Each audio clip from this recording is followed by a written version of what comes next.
I call this meeting of the Northeast Independent School District to order. Let the record show that a quorum of board members is present, that this meeting has been duly called, and that notice of this meeting has been posted in accordance with the Texas Open Meetings Act, Texas Government Code Chapter 551. This board will now adjourn into executive session pursuant to the following sections of the Texas Open Meetings Act. Texas Government Code Section 551.071, private consultation with the board's attorney. 551.072, discussing purchase, exchange, lease, or value of real property. 551.074, to discuss personnel or to hear complaints against personnel, and the time is 5:31. On behalf of the trustees, I would like to welcome you to this evening's meeting of the Northeast Independent School District School Board. This is a business meeting of the board held in public. We appreciate your attendance and request your respectful attention. We welcome your comments during the Matters from the Floor section of the agenda. If you signed up to address a specific action agenda item, you would be called at that time. Finally, I would like to remind you that it is the mission of Northeast to challenge and encourage each student to achieve and demonstrate academic excellence, technical skills, and responsible citizenship. And before we start, I would like to welcome our newest board member, Mr. Joseph Trevino, representing District 3. Welcome.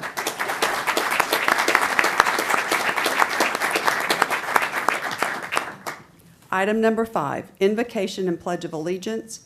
A, Wood Middle School. Mr. Alvarez.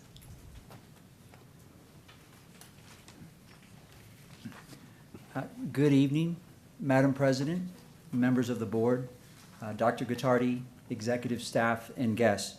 My name is Marcus Alvarez, and I'm the proud principal of Wood Middle School. It is my pleasure to introduce two of the finest students in Northeast Independent School District who will lead us in tonight's invocation and the pledges to our nation's flag and the flag of Texas. Leading us in the invocation is Arturo Quepons.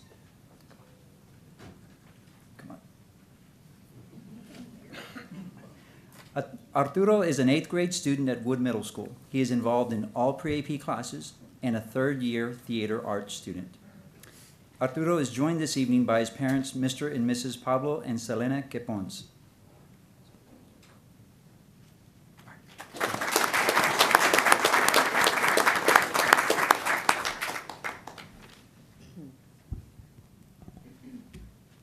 Hello, my name is Arturo Quepons.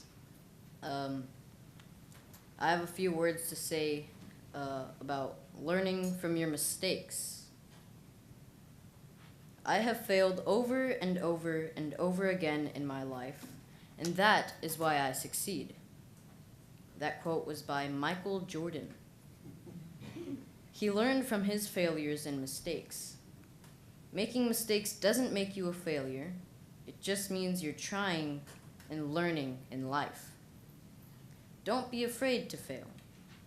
You only live once, so take chances, and don't be afraid to make a mistake. There's an old IQ test. It was 9 dots, and you had to draw 5 lines in the 9 dots without lifting the pencil.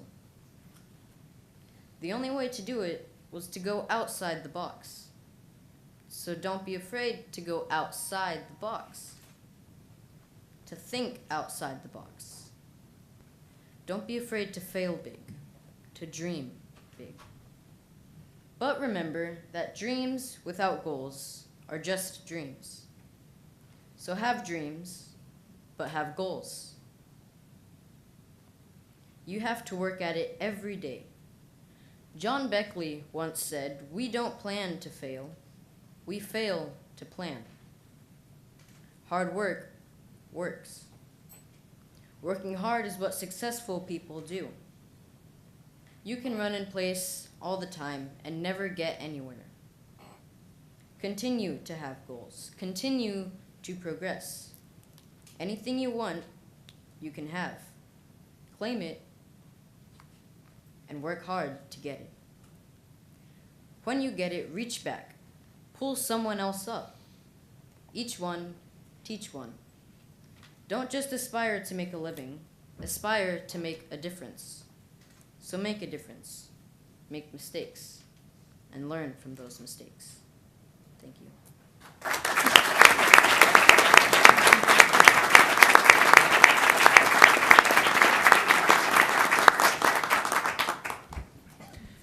Leading us in the pledges of allegiance is Jeremy Johnston. Jeremy is currently an 8th grade student that is involved in all pre-AP classes. He is a 3rd-year orchestra student and a member of the National Junior Honor Society. In addition, he is on the PTA Student Council and was formerly on the Principal's Advisory Council. Jeremy is joined this evening by his parents, Mr. and Mrs. Jared and Sarah Johnston, and Mr. Bobby Lightfoot, as well as his grandmother, Ms. Janet English. Please stand and be recognized.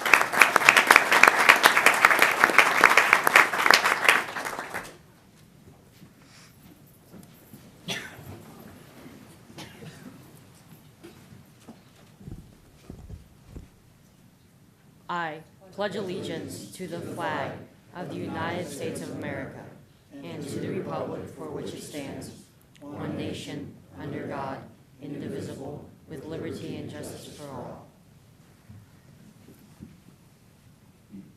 Honor the Texas flag.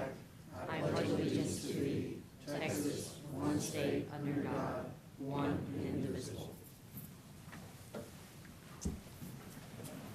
Arturo and Jeremy, would you please come to the front? We have some certificates Mrs. Perkins is going to give you, and we'd like to take a photo. And Arturo, that was a wonderful message. Thank you so much for that inspiration this evening.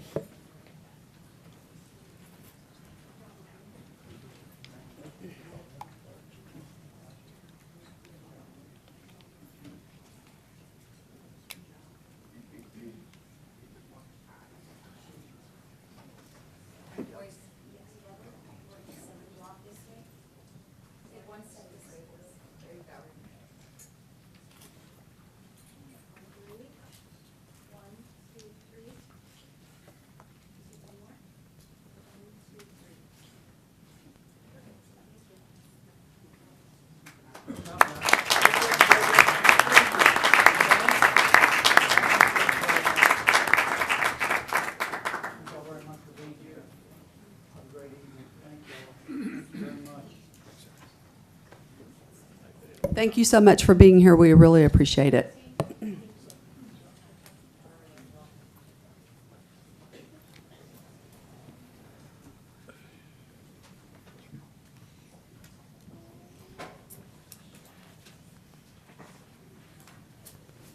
Item 6, matters from executive session. A, personnel including but not limited to administrative appointments pursuant to Government Code Section 551.074.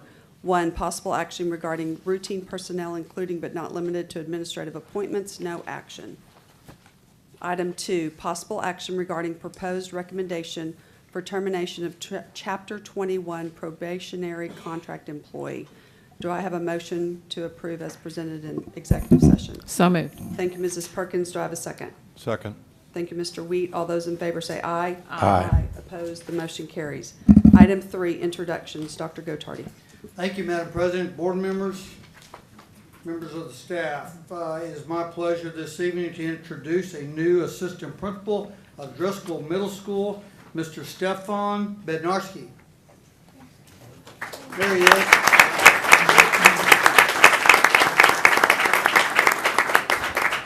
Hopefully I pronounced that correctly, Stefan. Mr. Bednarski joined the Northeast family in 2004. Prior to being named assistant principal at Driscoll, he was a teacher at Roosevelt High School. Mr. Bednarski received a bachelor's degree in exercise and sports science in 2004 from Texas State University. He earned a master's degree in administration in 2016 from Lamar University. Mr. Bednarski has 12 years in education. Congratulations, Stefan. Thank you. Madam President, that concludes our introductions. Thank you. Thank you. Item B, possible action on the purchase, exchange, lease, or value of real property pursuant to Government Code Section 551.072, no action. C, possible action regarding consultation with board's attorney pursuant to Government Code Section 551.071. 1, possible impending litigation, no action. Item 7, presentations. A, Texas Mother-Friendly Workplace Designation. Dr. Newman. Thank you, President Grona, members of the board, Dr. Gottardy, executive staff, and guests. I'd like to ask Mr. Joel Trevino, our Executive Director of Human Resources, to address this item.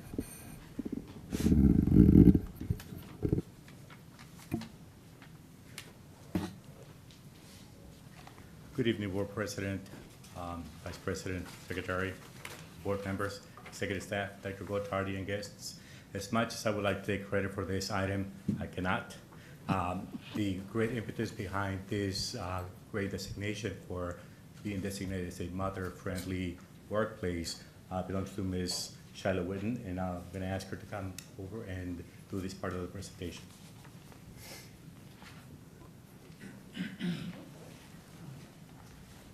Good evening, Madam President, board members, Dr. Gottardy, executive staff, ladies and gentlemen. On behalf of the Human Resources Department, I am honored to announce the Northeast Independent School District has been recognized as a Texas Mother-Friendly Workplace by the Texas Department of State Health Services.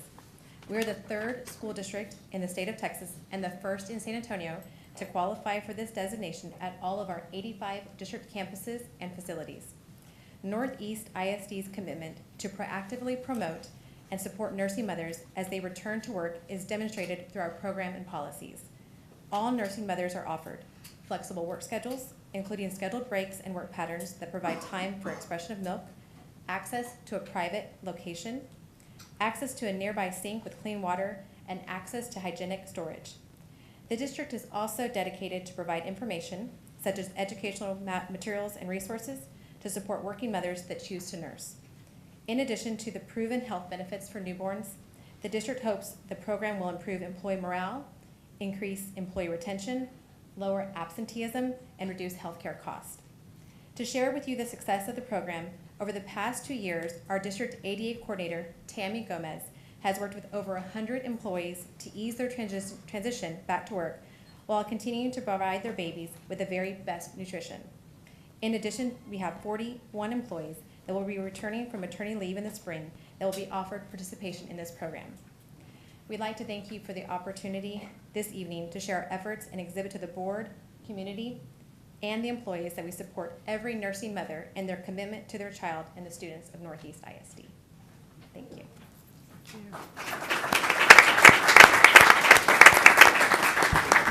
Thank you both very much. That's very exciting. All right, item 8, board business. A, discussion and possible action regarding selecting new name for Robert E. Lee High School. We do have several people who have signed up to speak to this agenda item, so I'm going to read the portion regarding matters from the floor. The trustees welcome comments from members of the public during this time of the meeting.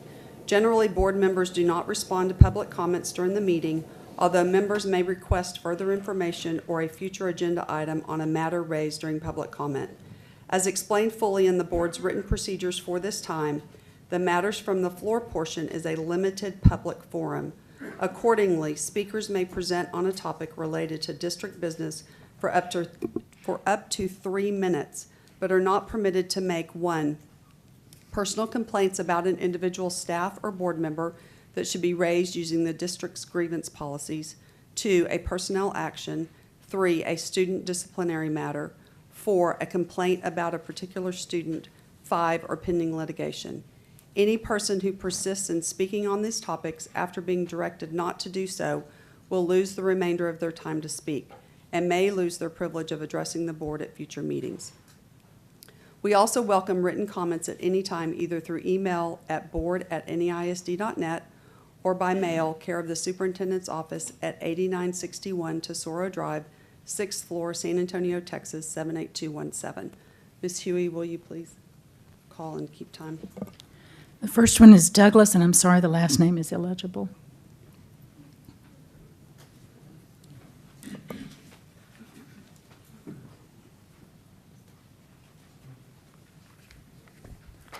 Good evening. I am Douglas Kerr. I'm a senior at the STEM Academy, and I'm here to share my opinion. I am adamantly opposed to the name change because I feel that removing a name will not change history. However, we can learn from it and change our history. I, as well as past alumni, would feel disgraced to have this name taken from us. It is as our accomplishments and our hard work never existed. For 4 years, I have worked diligently to provide my best effort, and I would feel violated if the name change occurs. As athletes, we take pride in wearing the Lee name because we spend countless hours to better ourselves on and off the field as representatives of Lee High School. Being of Lebanese and Hispanic origin, I can personally say I have never experienced racism or division at the school until recently. I know what racism looks like. As an elementary student in Summerville, South Carolina, I witnessed it firsthand. Lee High School does not embody those spiteful characteristics. I am concerned because as a student body, we are dividing. The first couple of weeks, the air was filled with tension between those who support and those that denounce the change. Lee is a diverse campus hosting students from all backgrounds and financial status, each contributing a wealth of difference to learn from. It is our responsibility to engage and be respectful of each other's differences. Keeping Lee's name does not inhibit our actions, nor does it inspire hate in our community. The fact of the matter is, hate and racism in society will always exist, being as though it is ugly. Removing the name does not remove hate and racism. It removes our school's history, pride, and accomplishments. As a future graduate, I would like to look back and remember all those homecoming dances, those Friday night football games, and the Lee community events. To remember the name would be to tarnish, or to remove the name would be to tarnish those memories. And the horrible events which took place in Charlottesville do not represent the Lee High School community. It is not right to punish us for the acts of others. This change has been a colossal distraction in our learning environment, and we were promised that this would bring about a positive change. It has not. I urge you to consider leaving the school name and end the growing division. Thank you. Christian Ingersoll.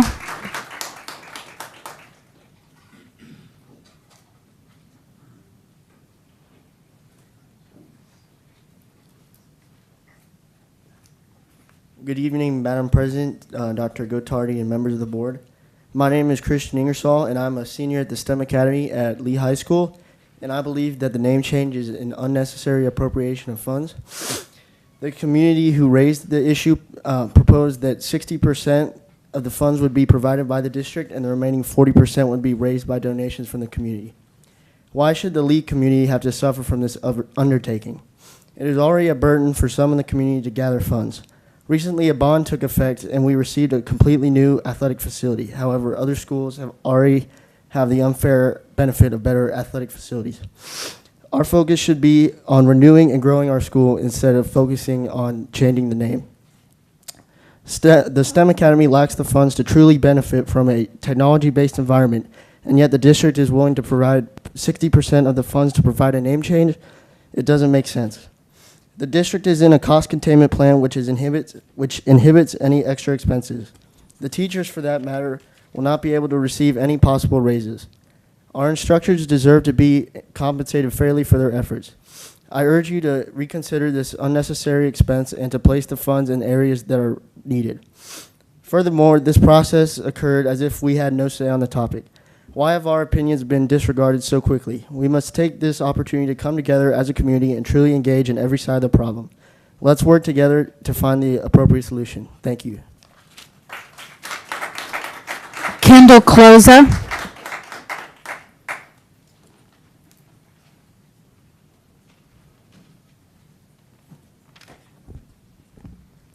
Good evening. My name is Kendall Cloza, and I attend the STEM Academy at Robert E. Lee High School.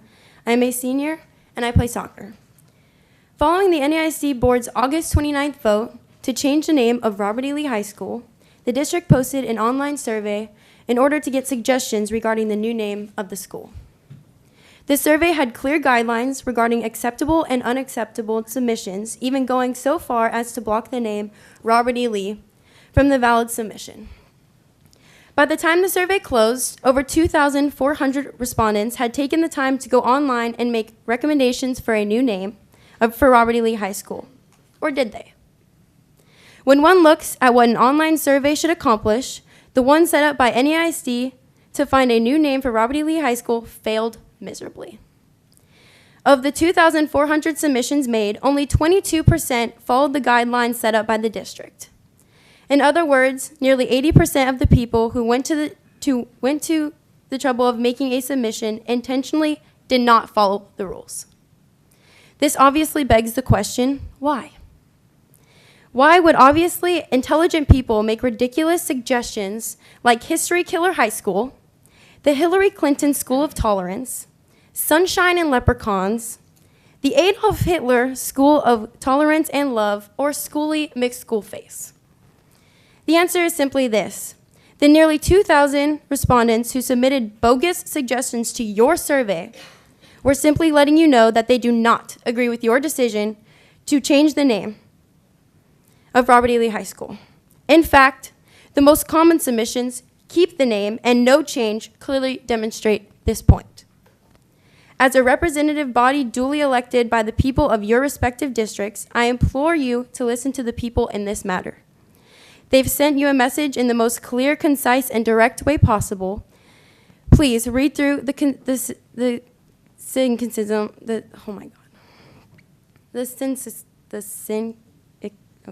bad humor and hyperbole, and hear what 80% of your own constituents have said. Changing the name of Robert E. Lee High School is a bad idea. The media hysteria that followed the incident in Charlottesville, Virginia, has long since passed.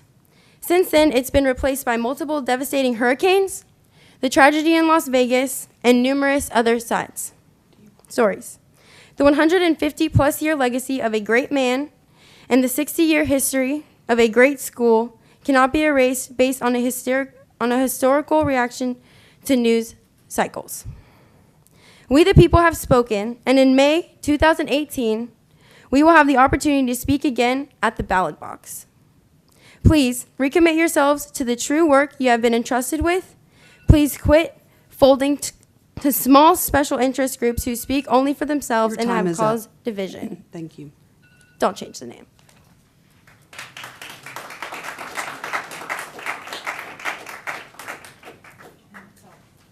Okay, thank you.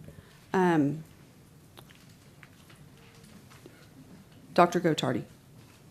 Thank you, Madam President, board members, ladies and gentlemen. I will be assisted this evening by our Director of Governmental Relations, Ms. Deb Caldwell. We'd like to bring you a presentation based on the renaming process. So we'll wait for the presentation. Yes. So on September the 18th, the board established the criteria for how people can fill out the survey, and that was going to be based on an idea and not a name. Are we? I believe we're waiting for the gentleman in the back to put the presentation Okay. up. Here comes Jason.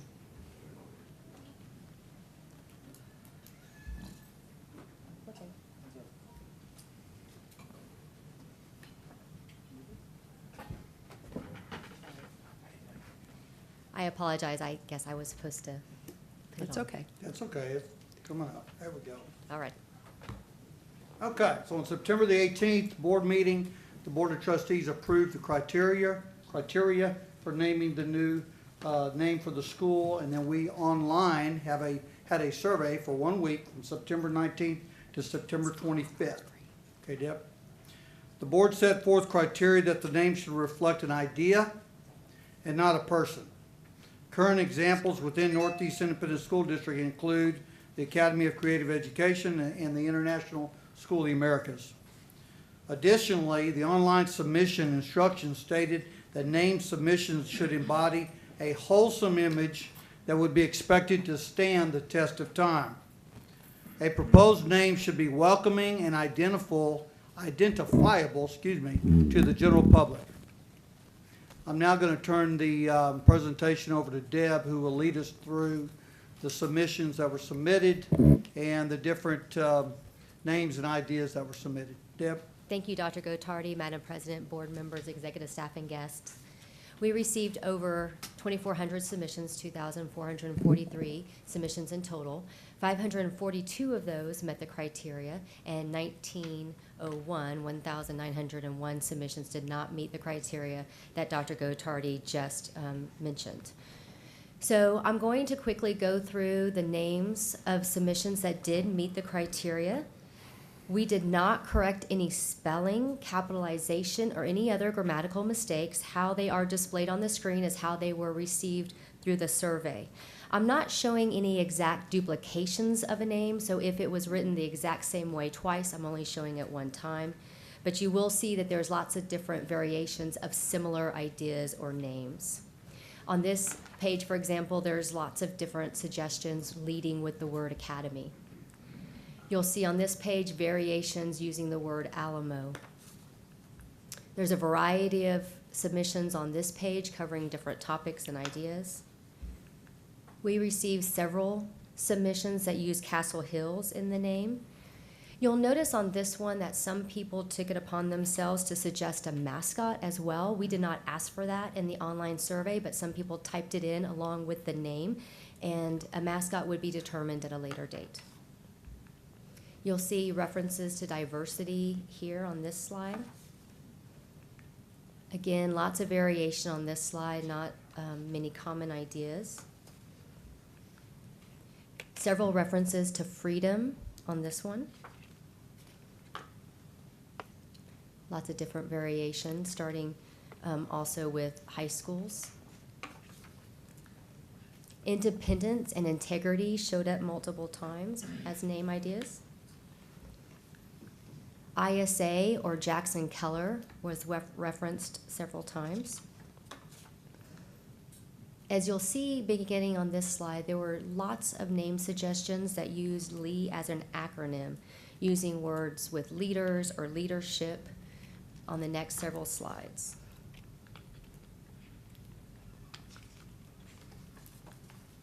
Again, more acronyms, and we're also several legacy-related ideas. Legacy continues on this page, and you also see liberty begin on this slide. Several more liberties. Several suggestions used NEISD in the name, and you'll see here a reference to a numbering system for high school, like number 1 or number 2. North Central and Northeast used on this slide. Again, lots of variations using Northeast in the name for the high school suggestions. That continues. We see again that numbering system of public school number 1, or PS1. This slide makes several references to San Antonio, either Riverwalk or River City or San Antonio. Again, suggestions with San Antonio in the name. San Antonio continues with a variety of other suggestions. Different variety here. Again, quite a bit of variation on this slide. We also received a few tricentennial references. San Antonio is going to be celebrating its 300th birthday very soon. Different variations using the word united or unity were received. Several submissions with the word volunteer in the name. And we continue with the volunteers. So unfortunately, as was mentioned earlier, there were 1,901 name submissions that did not meet the criteria. They contained offensive or inappropriate references, such as profanity and racially charged statements. I'm going to show just a few to you tonight, just to give you a flavor of what we received. I'm not going to read these aloud. There were many more equally as bad or even worse. And I'll turn it back to Dr. Gottardy. So at this time, Madam President, board members, we ask that you discuss and to hopefully come up with a name to rename Robert E. Lee High School. Madam President. Thank you, Dr. Gottardy. And Ms. Caldwell for that presentation. I would like to make some comments. As I stated back on August 29th, this has been a very difficult and emotional process, and quite frankly, a no-win situation. I knew that voting to change the name of Robert E. Lee High School would be very difficult for the community and the alumni to support. But I had no idea how difficult it would be. The board received hundreds of emails after the vote, with many of them containing hateful and offensive statements, such like you saw on the last slide. It was clear that the community lashed out at us. I responded to every one of those emails, except for the few that cursed at me, because quite frankly, I didn't know what to say. Robert E. Lee High School has one of the most involved group of alumni that I have ever seen. They are so passionate about their school and their history there. They have been very vocal about their disappointment with the board's decision. A few have been very helpful, knowing that this was a very difficult decision, and while they didn't like it, they supported the district. And we appreciate their support as we work through this difficult decision. I would like to say that I was very shocked by one of the emails that I received. A group of ex-Leettes were meeting to raise money for the current Leette spirit groups so that all the girls who wanted to participate could afford to do so. But once the board voted to change the name of the school, the ex-Leettes virtually stopped the donations. So instead of hoping to raise about $4,000 for the current students, they raised less than $300. I was shocked that because the alumni were mad at the board, that they stopped trying to help the students. I can't even express the disappointment that I felt. But this is just one example of how mad the alumni are at the board and how involved they are or were. Once the decision was made, we then had the process of selecting a name. We asked for suggestions for a name using an idea, as Dr. Gottardy and Deb had mentioned. We had the submissions for 1 week, and I was very surprised at what we received. Once again, the community lashed out at the board by suggesting inappropriate and offensive names.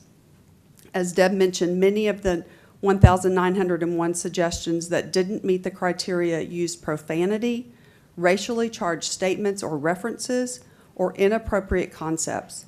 I was appalled by some of the suggestions. I was so disappointed that we were asking our community for their input in the new name for Robert E. Lee High School, and all they wanted to do was attack the board. This was not helpful, in my opinion, and actually supported the fact that times are different, tensions are high, and changing the name of Robert E. Lee High School was the right decision. We did get some very thoughtful and helpful emails, and I want to thank those who were trying to be helpful in the process. One of the things that has concerned me from the very beginning of this name change process is the financial impact, and not only on the district, but on the parents and even booster clubs. My children were athletes for several years. I know what our families have to pay in order for their child to participate in extracurriculars. From the game day shirt, to the duffel bag, to the socks, etc. Not to mention all of the spirit t-shirts and club t-shirts. It's expensive for families to purchase what their child needs to participate in the extracurriculars and be part of the high school community. Depending upon the new name, the cost of the district could be extensive. The marquee, signs around campus, the end zone, all of the athletic uniforms, dance, cheer, band, etc.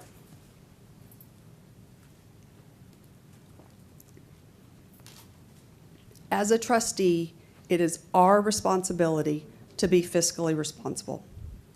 And for the reasons that I mentioned earlier, I would like to move that we change the name of Robert E. Lee High School to Legacy of Educational Excellence High School, and we could refer to it as Lee High School. We can honor the legacies of the past as we begin the future legacy of the new name. We can keep the Lee brand and allow students and staff to continue to wear their Lee apparel. We can minimize the number of things that need to be changed at the school. I know that the board does not decide the mascot or the colors, but I would like to suggest that we maintain the red and gray colors and we maintain the volunteers as the mascot. The actual mascot costume can be changed, but I think in keeping with being fiscally responsible, we can have the name of the school be Legacy of Educational Excellence, and they could be the Lee Volunteers. It is my hope that changing the name to Legacy of Educational Excellence, Lee High School will minimize the financial burden and help the community heal. And it is my hope that my fellow board members will support the motion to rename Robert E. Lee High School to Legacy of Educational Excellence High School. Do I have a second? I'll second that. Thank you, Mr. Jaso. And any discussion? Okay. You know, I think that when we went through this 2 years ago, we actually had the same type of response. So we had folks who wanted us to change the name, and when we voted not to, we listened to this same type of ugliness. We got the same kind of hateful emails. We got the same type of hateful phone calls. All of what we have had this time, we had the previous time as well. And I'd also like to say that social media was also full of hatred both times. So we knew the first time this would not be a win-win situation, and we certainly knew that it wasn't going to be one this time, that it was going to be hard. We had lots of noise from uninformed people who only wanted what they wanted both times. I actually think that the best solution was an idea versus a name, because I don't think any name that we would have chosen of a person would have been accepted, and we would be going through all of this nightmare some more. I'd also like to remind everyone that for almost 58 years, no one questioned the name of this high school. For 58 years. I believe the name Legacy of Educational Excellence is the closest possible win-win that we could have. It speaks to the past of many proud students who received an exceptional education, and it allows for the Lee community who love this community school and are so proud of the magnet schools here to continue that legacy. It also allows, hopefully, for a more palatable cost for the change. I would really like to see if we could come together and show NEISD students that we can agree to disagree in an appropriate manner without hatred and such foul language, that we can put those students first and support this decision with kindness and caring and allow them to be proud of the new name of their high school. And I would also ask my fellow board members to vote with me for this name change. Thank you. Anyone else have comments? Mr. Wheat. Thanks. Thank you, Madam President. I guess if we're going just for the fiscal side of this and how the legacy of educational excellence would help us fiscally, it might be helpful to know that having the name of Lee as an acronym, does it really save us that much money along the line, or is it really just something where we're keeping the name of Lee, in some way to appease some people along the way? And I don't know that there would be. We still have to change the mascot. We still have to change all the uniforms pretty much. There would still be a lot, and so I'm concerned about looking at it purely from that fiscal standpoint. I do think we had some other very good suggestions with Liberty and Patriot as a couple of them that stood out. That even just using Liberty as a name, let's just keep the letter L if that's important along the way. And that there really are there are a lot of other things that keeping the name of Lee as an acronym, I think, can still have the same derogatory effect that we have been worried about, and the same whole reason that we discussed changing the name and wanted to change the name as it was. I also think it's important that we not lump all alumni into the group that oppose the change. I think there are many alumni that support the change and want it to be changed.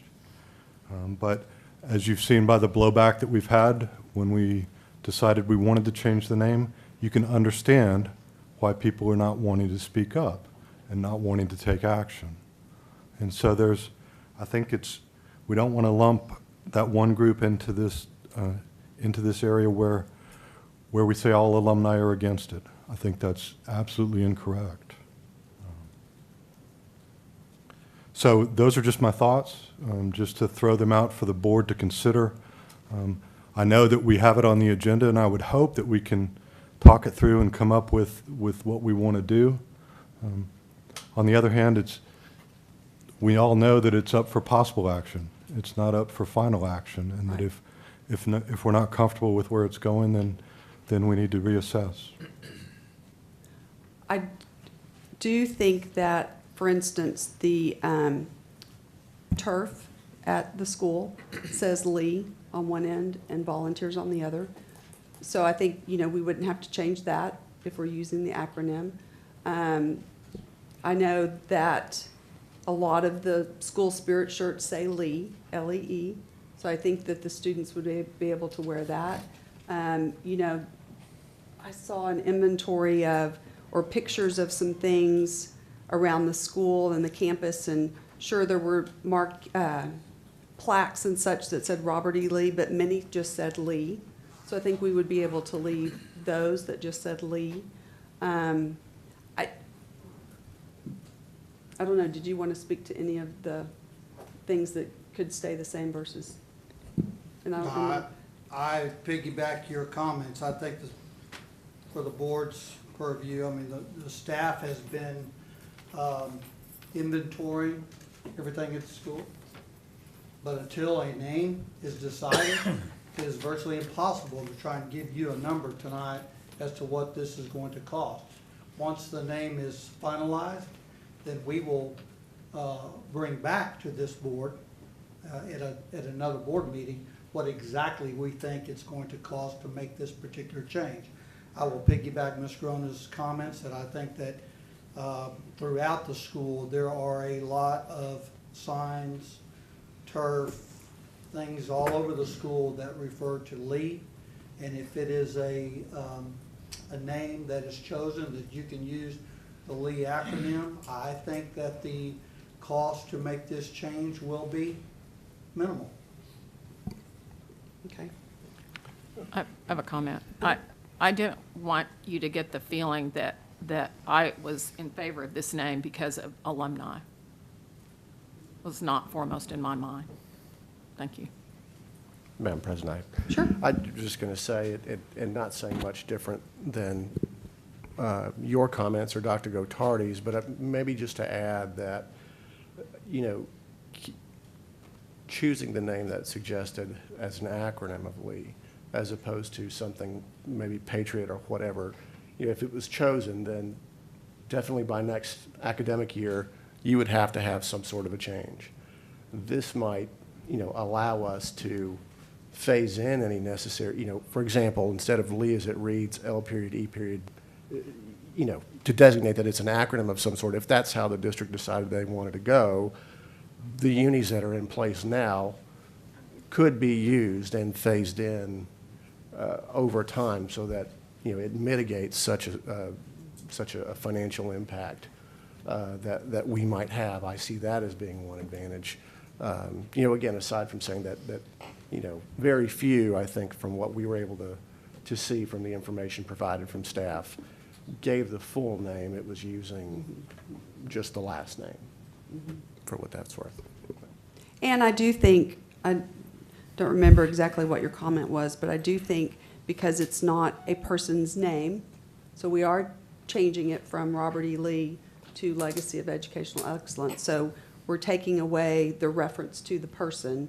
So in my mind, that is changing the name, and it is becoming something different, not just keeping it the same. Mr. White, did you? Madam Chair, Yes. I was thinking that we probably would discuss this before a motion was made, but the motion has been made and second. On the other hand, we're saying that we don't want to name it for a person, but this name gives you the acronym of a person. So you're still calling it Lee. So I don't necessarily feel that that's something we really want to do as a board, to still have the acronym Lee when we were saying we are changing the name from Lee. There are many more names that it could be named and not reference Lee. There are people that still will be against that particular name about as much as it was Robert E. Lee, I would think. So at any rate, that's just my my thinking. I think we have many more good names. One of the things that I was thinking about that I put on the website was the Academy of Magnet School High School. On the other hand, I know we don't have all magnet schools there. We do have 3 magnet schools there at the school, but it would also be a high school within itself. So, at any rate, I just think we're trying to put lipstick on a pig if you're going to still have the acronym Lee. So, thank you. Mm-hmm. Any other comments? I tended to agree with your motion. I like the acronym for the reasons that you stated. The financial impact, particularly on our parents who've already spent quite a bit on Lee items. I like the emphasis on legacy. I think we need to remind ourselves all the time of the legacy of that school. And 2 years ago when this issue came up, one of my strongest feelings was it wasn't just a high school and a high school's name, it was also a community. And they identify themselves as the Lee community. In fact, one of the alumni who's been very kind and helpful with several of us several months ago suggested Lee Community High School. And I like that also. We had an alumni write a very thoughtful, great letter today, and although his name suggestion was did not fit our criteria, he brought out some outstanding points about the alumni and the history of the school. So I really appreciated that. The other part that's been concerning to me, like you mentioned, the emails and the social media, I'd like to be able to say that we set a model not just for San Antonio, but for other cities that are going through this same issue. We're not in a bubble here. This is going on all over our state, and it's going on all over other states. So I would like to remind the people who are being so hateful and so crude that our children are watching. And if we don't want them to be cyberbullies, we've got to set the model for them and not be cyberbullies ourselves. To me, the issue of cyberbullying is so much more important than the name of a school. We're seeing children doing horrible things in cyberbullying, and I don't want us to be that model. I want us to be the model of compassion and kindness and thoughtfulness and raising up our community. The financial issue, as I said, is of great concern to me. I would absolutely like to see, as one of the students that addressed us in August suggested, that there be a funding mechanism from the community. If there are people who are so strongly supporting this name change, I feel they should be proud to step up and financially support it too. I don't think that the burden should fall on taxpayers who may not have supported a name change. I think that's it. So thank you. Okay. Anybody else have any comments? I have one last comment, Madam President. I like the Lee acronym. We're basically going with what our community is asking us to do. The legacy of excellence of education is what we stand for at NEISD. And we are setting the precedents, letting them know that we support the past, we support the future. And we are going along with what our community has asked us to do. We've kept it. I think using that acronym is a great way for us as a board to go. And not just do the end of the fiscal year, but from now into the future. Okay. Thank you. Thank you. All right, so we have a motion and a second. Is there any more discussion? Yes. Mr. Yes, White? Madam Chair, I would just like to make the point that the district has tried to make the name Robert E. Lee acceptable by stop using the Confederate flag, stop playing Dixie, and a lot of things, and changing the mascot from being the colonel of the, and things of that nature. But it still didn't work. Legacy School of Excellence, you know, that sounds good. And it'll probably take off sometime.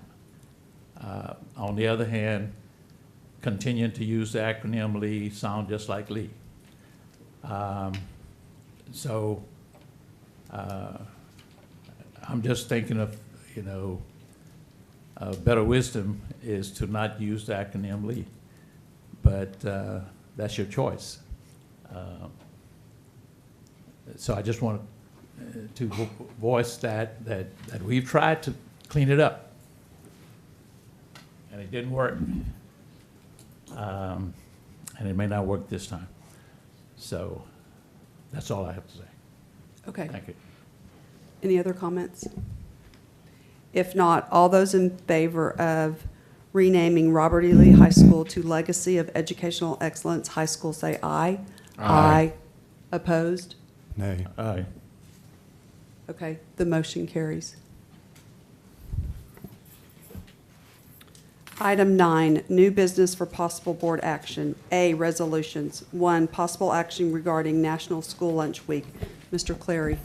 Madam President, members of the board, Dr. Gottardy, executive staff and guests, Ms. Glosson, our executive director for school nutrition, is at the podium to make this presentation. Hi, good evening, and welcome to National School Lunch Week. We hope that you enjoyed the samples of the pumpkin bars that we provided to you during your supper. Those samples will be provided to all of the students this Friday as part of our Fun Food Friday events that we do each month in the schools to introduce the kids to new foods. National School Lunch Week is declared October 9th through the 13th of this year. And starting tomorrow, our district's media department has developed some wonderful videos that will be shown one each day for the rest of the week to highlight the hard work that our staff does each day in the cafeterias. We're looking forward to having those of you who have signed up to be guest servers at our schools this week on Wednesday at Wetmore and on Friday at Harmony Hills. So we're looking forward to having you and giving you a chance to see what goes on in the cafeteria and behind the lines with the school nutrition staff. We have presented a resolution for you. I'm not going to read it, but we're asking that you approve the resolution to support the hard work that goes on in the school nutrition department to support the link between nutrition and education in the classroom. Thank you. Thank you, Mrs. Glosson. Do I have a motion to approve October 9th through 13, 2017 as School Lunch Week? So move. I'm not sure who got it first. Ms. Hughey, do I have a second? Second. Thank you, Mr. Trevino. All those in favor say aye. Aye. Opposed? The motion carries. And thanks for not making us wear hairnets again. Yeah. Bring your hat. We'll see you Wednesday. Thank you. Thank you. Later, we'll make that later. Item B, Board Policy 1, possible action regarding Board Policy DNA Local, first reading. Dr. Newman. Thank you, President Grona, members of the board, Dr. Gottardy, executive staff and guests. I would like to ask Mr. Joel Trevino, Executive Director of Human Resources, to address DNA Local.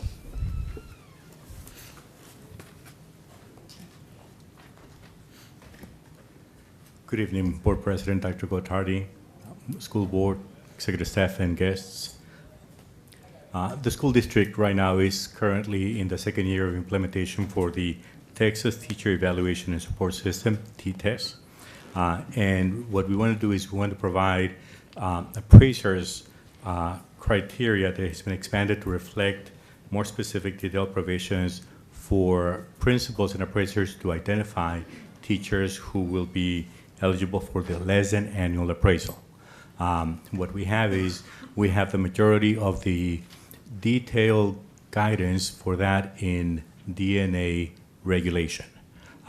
So what we're asking is to delete the more general language that recently resides in DNA local policy, and then just have the DNA regulation continue being there that, as I said, provides about maybe 6 or 7 different step-by-step guidelines for principals and appraisers to identify those teachers who will be appraised on a less than annual basis. Okay. Does anyone have any questions regarding this? If not, do I have a motion to approve the first reading of attached board policy DNA local as submitted? So moved. Thank you, Mr. Wheat. Do I have a second? I'll second. Thank you, Mr. Hasso. All those in favor say aye. Aye. Aye. Opposed? The motion carries.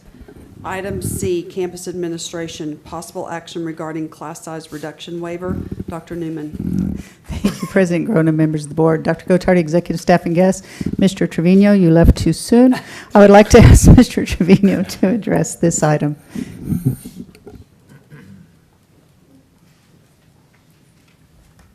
Hello again. Hello.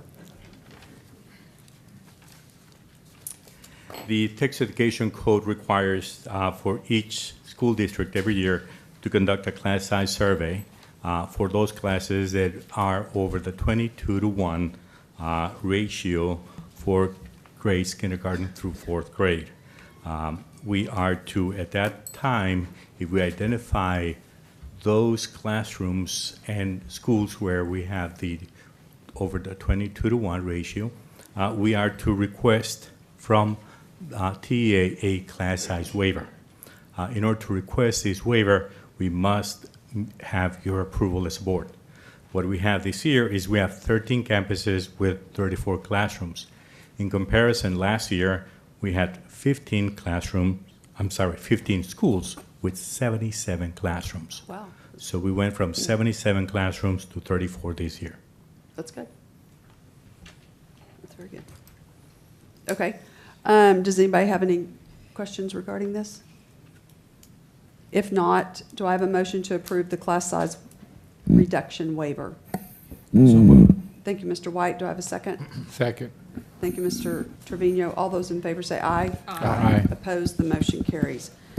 Item 2, possible action regarding 2017-2018 campus improvement plans. Dr. Newman.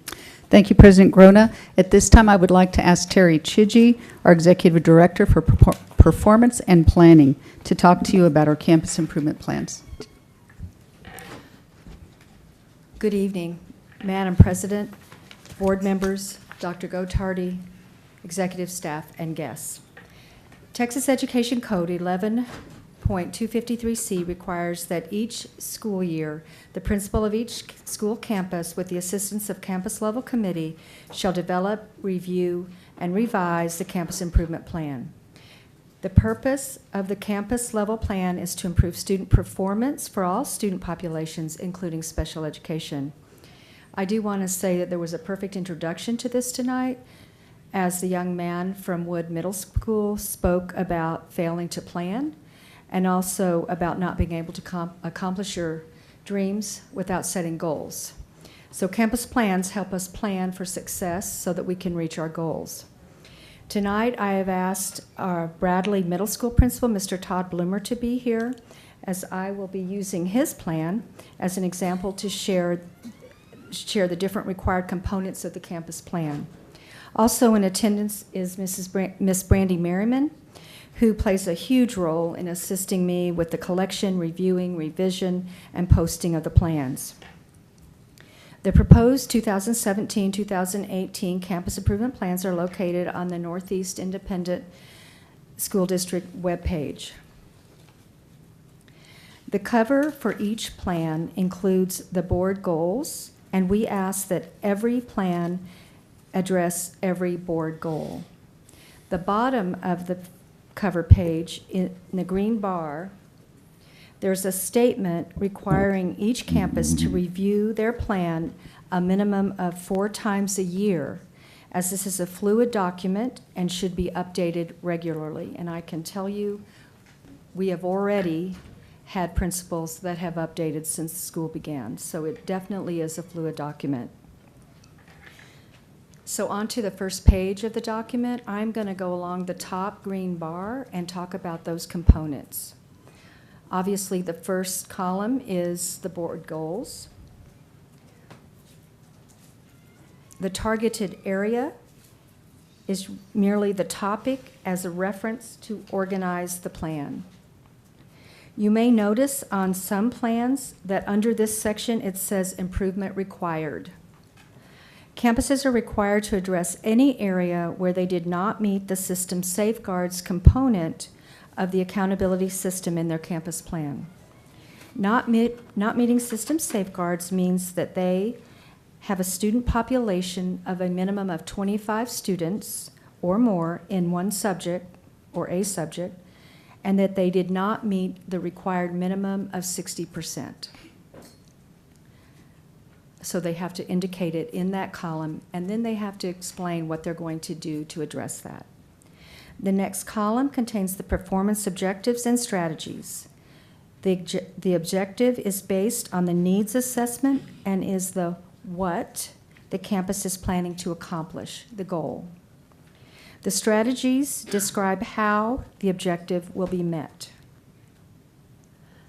The measurable evaluation criteria column is where the campuses list how they will measure the success of each objective. The next column is the timeline, followed by the staff and resources needed to reach the performance objective. While every campus is unique in their development process, I would like to turn the mic over to Mr. Bloomer to share the process Bradley uses to create their campus plan. Following his presentation, we will both be happy to address any general questions you might have. If you have questions about a specific school, I will be happy to get back to you with answers to your questions after following up with the principal of that particular school. Mr. Bloomer.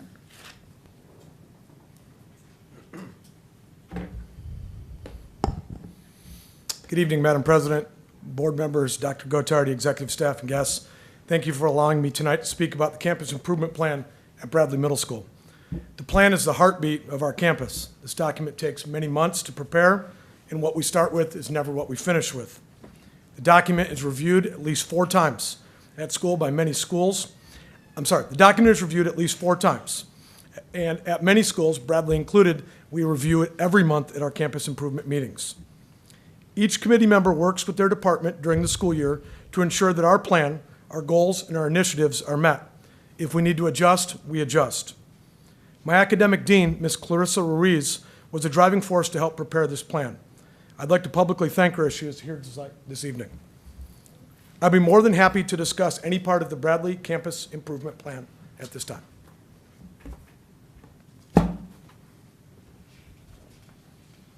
Anybody have any questions? I know, I always do, but. I knew that. I was warned. I have failed miserably on my job today, so you have a pass.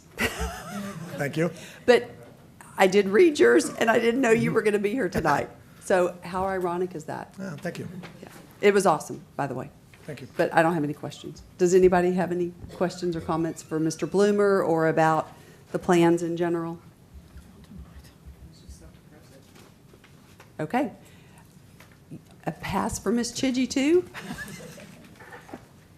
So, if there are no further questions, the administrative staff recommends that the Board of Trustees approve the Northeast Independent School District Campus Instructional Improvement Plans for the 2017-18 school year as presented. Thank you, Mrs. Chidgey and Mr. Bloomer. Do I have a motion to approve the NEISD campus improvement plans for the 2017-2018 school year as presented? So moved. Thank you, Mrs. Perkins. Do I have a second? Second. Thank you, Mr. Trevino. All those in favor say aye. Aye. Opposed, the motion carries. Item 3, possible action regarding request for a waiver for the English as a second language program. Dr. Newman. Thank you, President Grona. I know it states Alicia Alvarez Calderon on the agenda. Unfortunately, she went home ill, so I'm going to ask Patty Castellano to come up, our Executive Director for Curriculum Instruction, to address this agenda item. Good evening, Madam President, board members, executive staff, Dr. Gottardy, guests. Districts are required to identify English language learners and to provide instruction for them in a bilingual program or in an ESL program. As described in the Texas Administrative Code, Chapter 89, each school district that has an enrollment of at least 20 or more ELL students in any language classification in the same grade level district is supposed to offer a bilingual program. Currently, we have students in both Arabic and in Vietnamese. We recruit for these programs, but we have not been able to find teachers. So I think this is the same information we brought to you last year. In total, we have 171 students across the district at various campuses in Vietnamese and 147 in Arabic. Our recommendation is that the Board of Trustees approves the submission for the request for an exemption to the bilingual program as presented. Okay, I think I'm confused. Did I do the wrong one first? I think. I've got to. Yes, but we can, I probably just need to say that we're doing possible action regarding request for an exemption to the bilingual program. Okay. That's the item we're Yes. doing right now, item Yes. 4. Okay, so, let me get to that page, I'm sorry. So it's because of the Arabic and the Vietnamese students that we don't? Correct. Okay. Because we have more than 20 students Right. across the district. in Across the those two district, programs. right. Okay, all right. Does anybody have any questions or comments about this exception for the bilingual program? Okay, if not, do I have a motion to approve the request for an exception to the bilingual program as submitted? So we're on 4, right? We're on number 4. Okay, Mhm. so moved. Okay, thank you, Mrs. Perkins. Do I have a second? A second.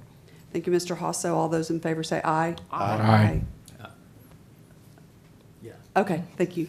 The motion carries. Okay, now we're going to do item 3, possible action regarding request for a waiver for the English as a second language program. In that same subchapter, the state requires that districts identify English learners and serve each in a program in a bilingual education or an ESL program, and every district that does not have the appropriately certified teacher to serve ELLs must file a waiver with the state prior to November 1st of 2017. And we currently have 30 teachers that we're requesting a waiver for, 10 at secondary, 20 at elementary. And so we are recommending that the Board of Trustees approve the submission to request a waiver for the English as a second language ESL program as presented, as these teachers will complete their certification during this school year. Okay. Does anybody have any questions about this item? All right, seeing none, do I have a motion to approve the request for waiver for the English as a second language program as submitted? So moved. Thank you, Mrs. Perkins. Do I have a- Second. Thank you, Mr. White. All those in favor say aye. Aye. Opposed, the motion carries. Thank you, Ms. Cassiano. Item D, Business Services. 1, possible action regarding resolution indicative of the Board of Trustees Annual Review of Investment Program. Mr. Villarreal. Yes, Madam President, members of the board, Dr. Gottardy, executive staff. Shannon Tolberg is going up to speak on this matter, and so is Brian Moy, our Executive Director of Finance and Accounting, to bring you the annual investment report that's mandated by the state for us to present. Thank you. Thank you, Dan.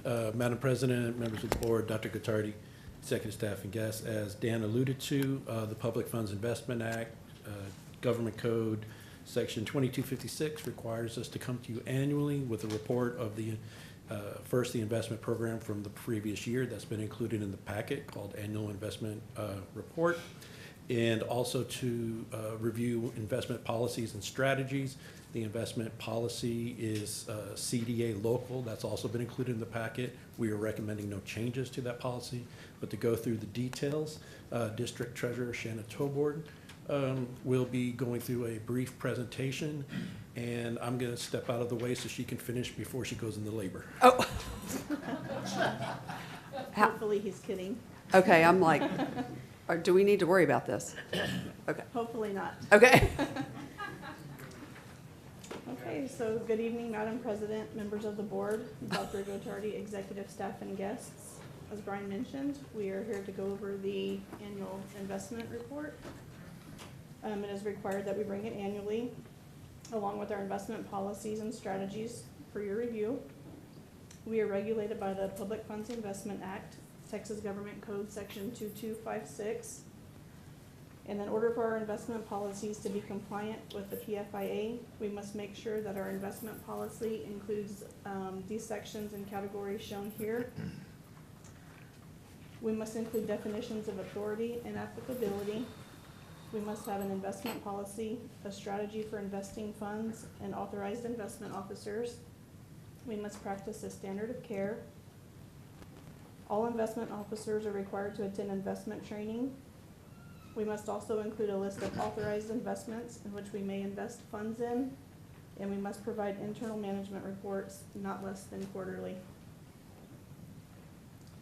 And now a little bit more detail on each of those requirements. We do have an adopted investment policy, which is the CDA local, and rest assured our policies do meet the requirements of the PFIA. Those policies are written, they emphasize safety of principal and sufficient liquidity. They address investment diversification, yield and maturity, as well as the capability of investment management. We must also include authorized investment instruments, and those include the governmental or agency bonds, such as your Fannie Mae's, Federal Home Loan Bank, etc. Municipal bonds, also called munis, commercial paper, certificates of deposit, and the local government investment pools. We must also have methods to monitor the market price, and we utilize the delivery versus payment method, which means when we purchase an investment, no funds leave our account until that security is received. And in addition to the annual review, we bring the investment report for review to the board on a quarterly basis. We also practice a standard of care, which defined by the Act means that all investments are made with judgment and care under prevailing circumstances that a person of prudence, discretion, and intelligence would exercise in the management of that person's own affairs. The Board of Trustees must designate one or more investment officers. We have 4. That's our CFO, our Executive Director of Finance, the Treasurer, and the Treasury Accountant. And we as investment officers are required to get 10 hours of investment training on the PFIA within our first 12 months of taking office or assuming duties. And then 8 hours, not less than every 2 years on an ongoing basis. And lastly, we have internal controls established to help safeguard our investments. And these controls are reviewed by both the internal and external auditors. And the next 2 slides are just overview charts, which you're familiar with, as we include it in each quarterly report, just kind of detailing that we are compliant in all of those areas.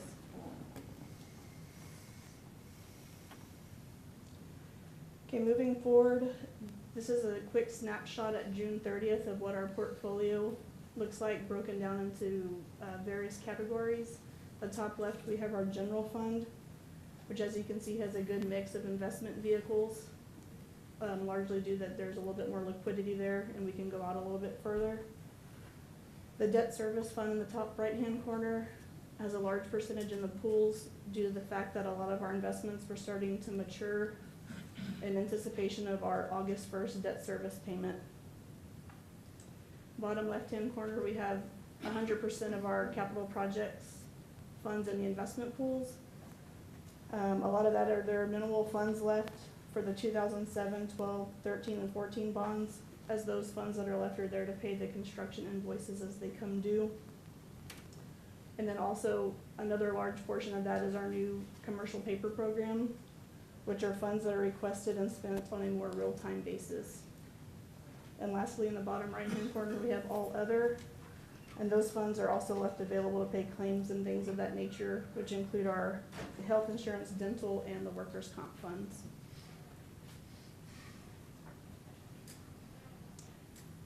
Here we have a quick view of our cash receipts flow for the last 3 fiscal years. Our cash receipts from TEA arrived during the months of August, September, and October of each year. Of that state funding, we received 20% in August, 45% in September, and 35% in October. The peak flows you're seeing December through February are representing our property tax collections. We update this cash flow forecast daily as we perform our daily cash management duties, and this provides the amount of funds available to match expected cash needs and invest any excess funds. On the flip side, we have a snapshot of our cash disbursements.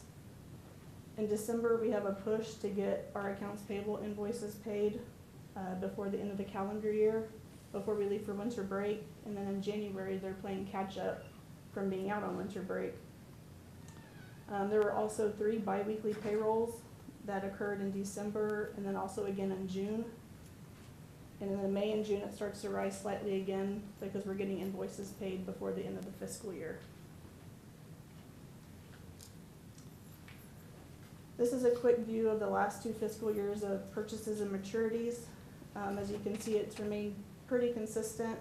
We had a little bit more mature last fiscal year, which opened up availability to reinvest some of those funds in this last fiscal year. I'm sorry, from 2 years ago, we had more maturities and we had more available to invest this last fiscal year. And here's a quick view of our portfolio performance compared to our local government investment pools. And in comparison, we did relatively well. The investment pools for the fiscal year averaged an earnings of 0.73%, and our district portfolio earned a 0.96, so that's about a 0.23 basis points difference. And this is due to active management of the portfolio and the ability to place investments out longer than the pools, as well as the recent Fed funds rate hikes. And you can see those investment earnings illustrated here. You can see in orange this last fiscal year, that had a lot to do with the Fed funds rate hike. As yields prior to 2015 were pretty dismal until the rate hike we had in December of 2015, which was an increase of 25 basis points, and that brought the Fed funds rate to a whopping 0.50%. And then since then, there have been 3 more rate hikes, with the last one being June 14th of 2017, and that brings our current Fed funds rate currently to a 1.25. And with that being said, the Fed funds future market does not expect an additional rate hike until next summer. So for our portfolio, that means we're gonna try to keep our investments maybe a little shorter, not to mature not too far out in the future, so that we're not underwater when the rates do start to rise again, or if they start to rise again.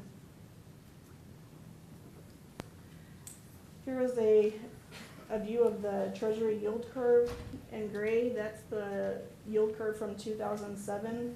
We just wanted to add that as comparison, just from 10 years ago. That was at around a 4.7%. And we have a long ways to go to even meet that. Again, but the short-term rates, which are the bottom 3 lines, you can see the last fiscal year in orange that the short-term rates did come up a lot higher than the previous 2 years. So that's where some of the additional interest income came from that we spoke of on the last slide. So moving forward, we're just going to continue to constantly monitor economic data for signs of rising yields. We're going to position the portfolio to take advantage of the higher yields when and if they occur. We're going to maintain all safety measures and refine the cash forecasting model to ensure maximum funds are available to invest. And with that, we have also provided you with a copy of our annual investment report. So we will now take any questions you may have on that or on this presentation. Thank you. Does anybody have any questions or comments? Great job. Yes, great job. Thank you for all of that. When is the baby due? Next Thursday. Oh, okay. So we're going to make a motion to approve the attached resolution. No, you just never know about these things. Seriously, any comments or questions for Ms. Tober? Okay. Do I have a motion to approve the attached resolution? So moved. Thank you, Mr. Hasso. A second? Second. Thank you, Mr. Trevino. All those in favor say aye. Aye. Opposed? The motion carries. Thank you and good luck. Congratulations. Item E, operations. 1, possible action regarding 2015 bond Northeast ISD Police Department Safety and Security Facility Upgrades Project, schematic design approval. Mr. Clary. Madam President, members of the board, Dr. Gottardy, executive staff, and guests, Mr. Sullivan is at the podium to make this presentation.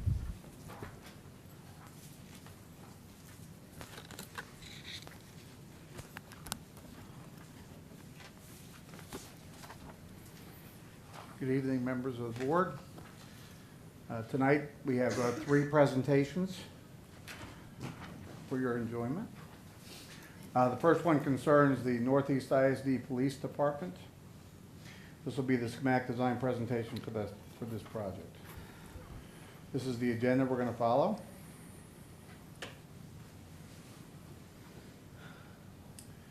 I'd like to recognize the project architect. If he could stand, please. Rocky Lopez from Lopez Salas.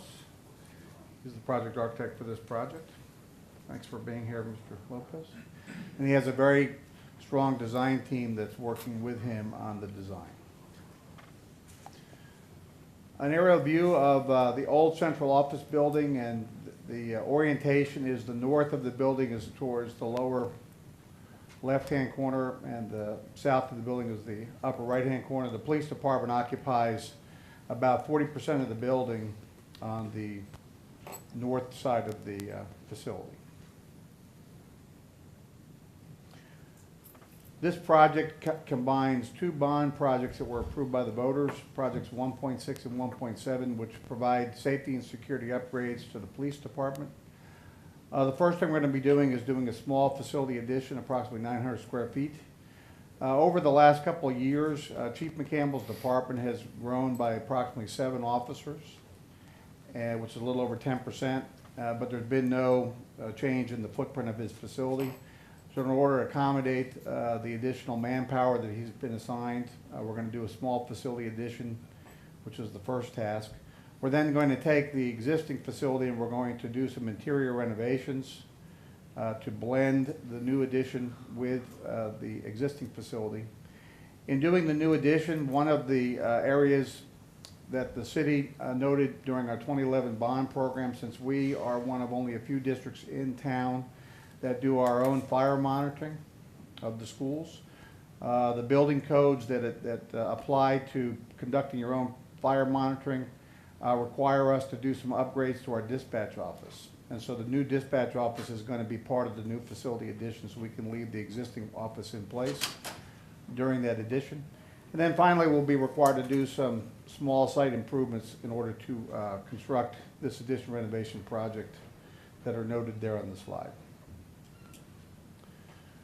So the addition is going to represent about 900 square feet, and in our master plan that Mr. Lopez put together working with Chief McCampbell, the best use of that space was to put the dispatch office there as well as the police detectives. We have 2 detectives. We'll then renovate a portion of the existing facility, a little over 2,700 square feet, with the main focus being on the entry lobby. You know, this is a secure facility, and we only have a limited number of staff on duty at night. So we want to make sure we have an area where the public can come in and potentially report an issue without getting into the police area, but have an adequate lobby with which to conduct business. We're going to move the chief's assistant closer to his office. We're going to relocate the copy center. That's necessary to create a corridor into the new addition. And then we're going to enlarge the police officers and reports prep area rooms. If we look at a floor plan of the building, you'll see in the upper right-hand corner, this is where the addition is going to be, which is on the west side of the building, closest to the facility maintenance department. As you can see, it's going to contain two functions, the detectives and the dispatch office. And then within the main part of the facility, the areas shaded in blue are the renovation areas. And we're going to take a larger look at this on a follow-on slide. So here again is that area we're going to be focusing on the new addition at the top, the renovation area of the existing facility. Here's the new addition, which has the detectives, the dispatch office, which is self-contained with their own break room and restroom, since there's only one officer on duty at night. And then during the day, there are multiple people that can operate out of there. And then in the renovation area, you can see the police officer's office area kind of at the top left, and the reports prep area at the bottom right. Those are the two largest spaces. The reception area here that comes in from the entry lobby has a public restroom, and then off the chief's office, he has his own restroom, and then his admin assistant is right next to him.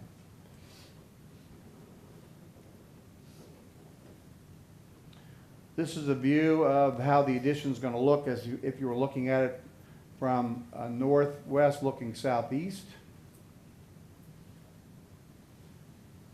And then this is a view if you were looking to the northeast from the southwest. And through this addition, it's given us the opportunity to do some rearranging of the interior spaces to better lay out the facility for Chief McCampbell's operation. We've got an overall budget for this bond project of $1.75 million, and of that, $1.35 million is being dedicated to the construction component. And right now, through the end of the schematic design phase, we are in budget. The project has two phases. The first phase, which will begin next year in October, about a year from now, is the addition. We need to construct the addition first and relocate the dispatch office, because that needs to be maintained 24/7, 365 in operation. And then we'll do the interior renovations in a sequence way from March until May of that year. So the timeline shows we'll complete the design by next summer, bid out the project, and bring back to you a recommendation of what contractor we'd recommend award by September, and then begin construction in October of 2018 and complete construction by May of 2019 with the two phases. So the staff recommendation is as follows. Authorize the construction of the new police department addition, the renovation area to blend the new addition with the existing facility operation, the various site improvements with a budget of $1.35 million. I'm happy to answer any questions that you may have. Does anyone have any questions about this for Mr. Sullivan?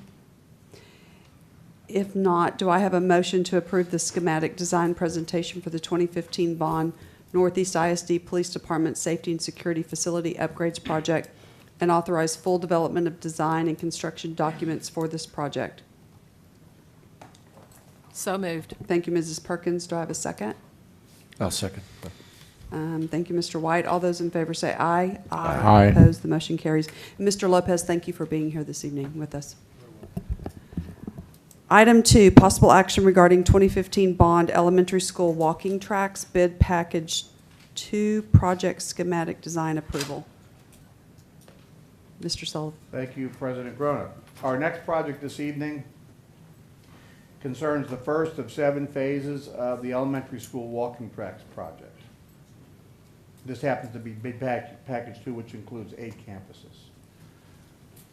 This will be the schematic design presentation. This is the agenda we will follow.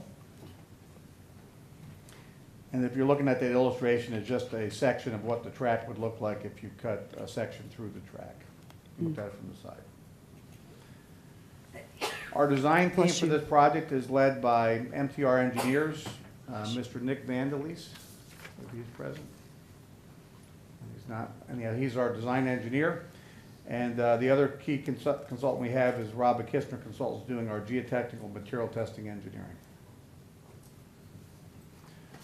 This project will construct 8 new tracks at the 8 campuses that are shown at the bottom of the screen: Fox Run, Longs Creek, Northern Hills, Redland Oaks, Stalls, Steuben Ranch, Thousand Oaks, and Woodstone.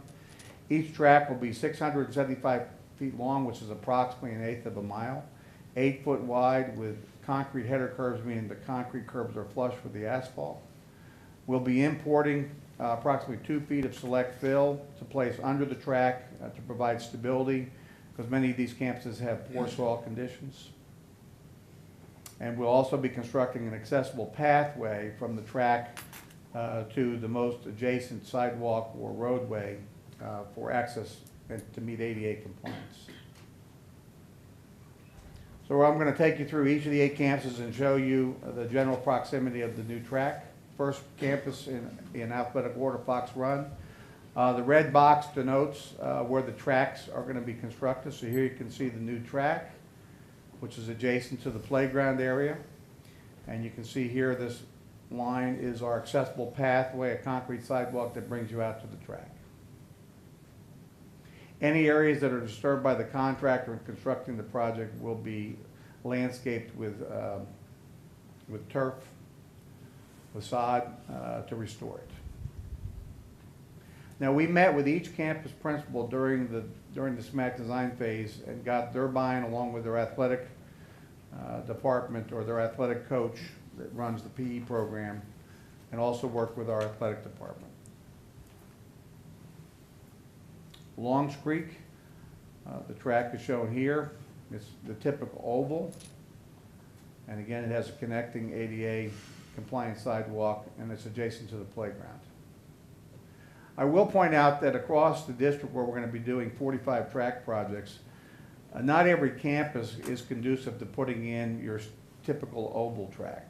So the campus has the choice of an oval track or a track that meanders in their campus area, maybe through a wooded area or an area where they felt it was very conducive for the athletic fitness program. You're going to see that as we go through these projects. Northern Hills, the track is out here, and right now, from the years of use, this area is actually worn down because this is where the campus has been conducting track type operations with a kind of a walked-in pathway, and we're just going to take that and we're going to upgrade it to an actual asphalt track. And we already have a connecting pathway to get to the track. This is at Redland Oaks. Now, Redland Oaks, the interesting thing is we already have some asphalt that connects these portables on both the north and the south end of this picture. So the track, we connect here and here so that we have somewhat of an oval adjacent to their playground. So it's not quite as extensive as the other projects in terms of, based on what they already had in terms of paved surfaces. Okay, so Stall Elementary School, the track again meanders around here near the playground, north of the portables. There currently is a concrete pathway that's used by students to come to school in the morning. We're going to remove that pathway because you wouldn't want to have a concrete sidewalk running through the middle of your play field. And the students will then follow the track along to get to school, either going on the bottom or along the top. Steuben Ranch works nicely where we can put in an oval type track, and there you can see the connecting ADA sidewalk down to the track area.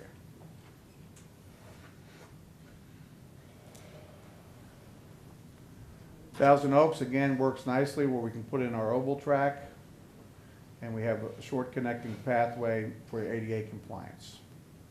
And again, it's near their playground. And then finally, we come to Woodstone.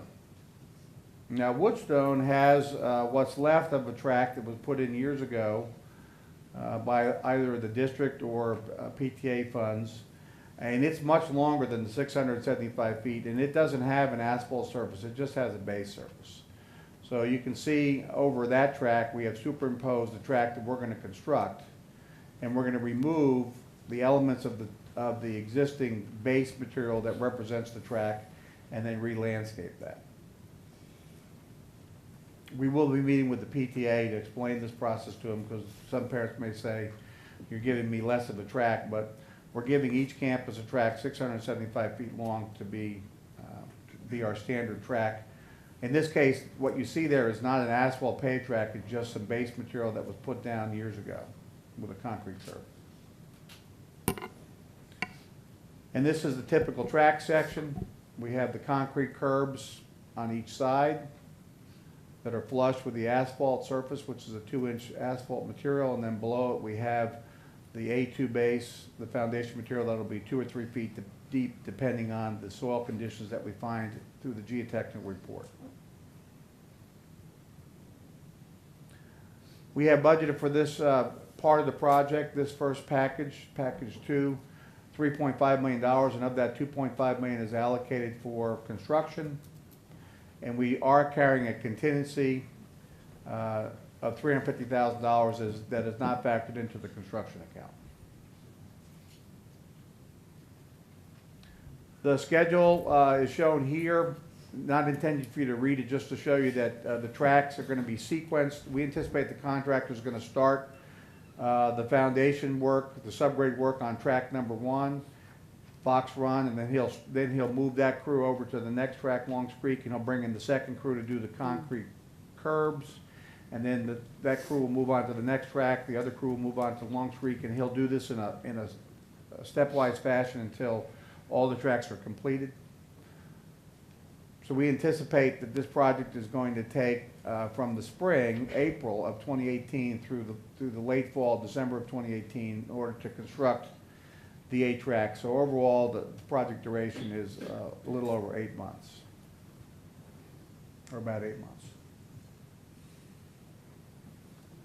So even though that says Police Department Facility Addition, that's really for the tracks, right? Where does it say that? On Yes, that- ma'am. that- Thank you. That's a mistake. Okay. Sorry. Good catch. All right, does anybody have any questions for Mr. Sullivan? And then this is the recommendation. Okay, oh. It's on me. Construct 8 tracks at the 8 campuses identified, 675 feet long, 8 foot wide, made of asphalt with an ADA compliant accessible pathway, the landscaped for disturbed areas, and a construction budget of $2.5 million. That's our recommendation. Okay. Does anybody have any questions for Mr. Sullivan about the walking tracks? Nope. Seeing none, do I have a motion to approve the schematic design presentation for the 2015 Bond Elementary School Walking Tracks Bid Package 2 project and authorize full development of design and construction documents for this project? So move. Thank you, Mr. White. Do I have a second? Second. Thank you, Mr. Trevino. All those in favor say aye. Aye. Opposed, the motion carries. Item 3, possible action regarding 2015 Bond BAC Bid Package 2 Walker Pool Replacement Construction Manager at Risk Project Bid Authorization Approval. Mr. Sullivan. Thank you, Madam President. Our last presentation for this evening concerns the second project at the BAC Natatorium Complex, which concerns the Walker Pool replacement. We already have, and you previously approved, award of the Josh Davis work to Journeyman Construction, and that contract is underway with completion anticipated for late November, early December. So this is the second and follow-on project. And with this project, we will have completed, when this one's done, addressing all 3 pools, the Northeast Sports Park pool, the Josh Davis pool, and then the Walker pool. Before I go into the discussion on this project, because you may recall last December, we had a lengthy conversation and we talked about, and you all gave us authorization to design the pool expansion, which was going to have a hefty price tag. And at that point in time, we didn't know how we looked financially. We had an appreciation for what we wanted to look like, but it wasn't going to be a reality until we got through the bidding phase on a number of projects, which we've accomplished. So I'd like to begin with this presentation showing you our report card of how we're doing to kind of set the stage before we get into this project. All right, so this is our bid records up through essentially today. Some of these projects haven't been awarded yet, but we've got bids, so we'll be bringing you recommendations to award the last project at the next board meeting. If you look at the far right-hand column, anything that's highlighted in dark green is under budget. Anything highlighted in orange is over budget. So you can see in this first 24 projects, we've got a good percentage that are under budget, some that are over budget. And in the first $147 million we bid out, we accumulated $7.88 million into our bond contingency fund. And I'm going to call this bond contingency fund the construction management one, because the other one that we talk about really is under the control of the superintendent and you, which is the $15 million that's in our global contingency fund. So at the end of these first 24 bids, we've got $22.88 million in our contingency. That's good, right? We've done well. Now, this shows what's ahead. So the blue are SEMA risk projects. The terracotta color are either DOC or JOC contracts. The purple are our design build contracts. And you can see this takes you out through project 52. And you can see again in the far right-hand column, if you have a minus sign, it means it's over budget. If you have a plus sign, it means it's under budget.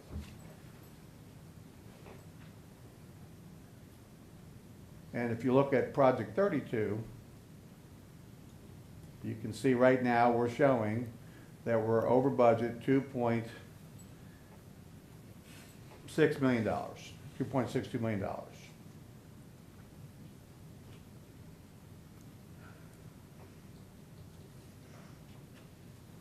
And then rounding out through project 55, which is the majority of our bond program, you can see in the next year or so, I'm anticipating we're going to have bids that are going to be over budget to the tune of about $4.1 million. You blend that with the projects that are already bid that are under budget to the tune of $7.88 million, and we have a contingency account within the construction management area of $3.75 million, and then on top of that we had the $15 million. So even with the pool included, we have $3.75 million forecasted in our contingency, accounting for all the projects that are under budget, over budget, all the way out for the next year. And I feel pretty good about those numbers. I don't think we're going to see any huge swings in cost from what I've been reporting to you. So with that said, now let's talk about the pool project at Walker Pool. So this is the agenda we're going to follow. Same agenda as we followed for the last two projects. And in the case of this project, we have already hired both the architect and the design and the construction contractor, Byrne Construction Services, and I'd like to recognize both gentlemen that are here this evening. We have Mr. Sean Bacon from Marmon Mock, our project architect, and Mr. Tony Battle, who is in charge of the Byrne Construction Services office here in San Antonio. And they've been doing an awesome job in putting together what's a relatively complicated project, since we're going to be expanding the pool. The in-ground pool, we're going to be blowing out the east wall, and we're going to be expanding it to make it 25 yards wide and using a Murtha renovation system. So there's a lot of moving parts to this, since a lot of the services that support the pool are also underground. There's a lot that has to go on while we're knocking down the existing facility to the ground and then building everything up, just leaving part of the pool in place. But we have a very strong design team that's working with Marmon Mock and our construction manager. So here's an overview of the Blossom Athletic Center, and we're going to focus in on our natatorium area. Here you have the Walker Pool, which is built back in the 60s. This is a very old facility. In fact, when it was originally built, the sides of the pool were not enclosed, so it was a little chilly in the wintertime. And over the years, we've added some side member panels that can be removed, so that we can provide a better climate for the pool during the winter months. And you can see our new Josh Davis facility, which was built in the '98 bond program by Spalglass, is here on the south end of the Walker Pool. So there's the Walker Pool. We're going to completely demolish this structure and the adjoining support facilities to the ground. All we're going to leave in place is the existing pool, which is then going to be expanded. And we're going to build a new metal structure over the pool and brand new support facilities. And it's all going to be connected together to the Josh Davis facility, so you can go between both natatoriums on both the first and second floor without ever leaving the building, both athletes as well as spectators. So this is our program. We're going to provide a new metal building over the pool. We're going to build all new support facilities, which includes admin area, coaches' offices, the wet classroom, the team room, the locker rooms, the dressing areas, elevated bleacher seating. Currently, the Walker Pool has some 5-row bleacher seats that have been brought in and placed along the long side of the pool. We're going to be providing elevated bleacher seating like you have at Josh Davis to seat 750 people. So that's going to be a big improvement over what we currently have. We'll have an enclosed connection on both levels between the Josh Davis Pool and the Walker Pool. We're going to replace any equipment that has reached the end of its age and serviceability. We're going to expand the in-ground pool to 25 yards, and I put a footnote there that was added by the board through your approval as an alternate at the December 2016 board meeting, and then we have various site improvements that will be required that are listed there along with the remainder of our project. The metal building structure is a little over 31,000 square feet. The support facilities are a little over 12,000 square feet. Overall, we have 43,296 square feet of new facilities with all the components that are shown on this slide. It may be easier to follow this when we look at the pool schematic plans. So we're going to go schematically, and we're going to look at the project that Marmock has drawn up. So here's our Walker Pool facility. So we have the pool area, which is going to be expanded to 25 yards, and then we have a deck area, and then on the first floor we have all of the areas that supports the swimmers and the coaches. So here's our expanded pool, and this bulkhead, which currently takes quite a bit of effort to move around at the existing pool, will be easily moved. Which essentially can be moved in a matter of 15 to 20 minutes versus the current bulkhead takes a couple hours to relocate because it's so heavy. And we'll be able to have a long course and short courses across the pool in both dimensions because of the expansion to 25 yards. So it gives the pool a lot more flexibility for practices and for competitions as compared to what we currently have. And then these are the ground floor support areas for the locker room, dressing room, coaches' offices, storage areas, and so forth. And this, in the lower right-hand corner, is the connection into the Josh Davis facility, and the main office for the pool is located right here where David Johnson would be located, our aquatics director. Then on the second floor, we have all the spectator viewing areas for the public and their support spaces. We have stairs on the northern side, and we have a connection to the Josh Davis pool. We can go directly to the Josh Davis pool by staying on the second floor level. So you can circulate between both facilities. If you had competitions going on in both natatoriums concurrently, you could move as a parent between both facilities very easily without ever having to leave the facility. Currently, you can't do that now without going downstairs and then walking through the connecting breezeway. And there's that second level. Shows the public restrooms and then the bleacher seating, along with the timing control booths that overlook the start and finish lines for the pool. These are some elevations that show the exterior views of the pool. On the east side, we've got these roll-up overhead doors that we'll be able to raise and lower to provide good ventilation through the facility. Since this, right now, we're not planning to air condition this facility, but we've designed it so that we can add air conditioning very easily in the future, if we choose to. We've got a lot of natural light that will be able to come in on both ends of the pool through these window systems. We've got louvers on the upper level so that we can create good ventilation from the west to east side of the pool, depending on the prevailing breezes.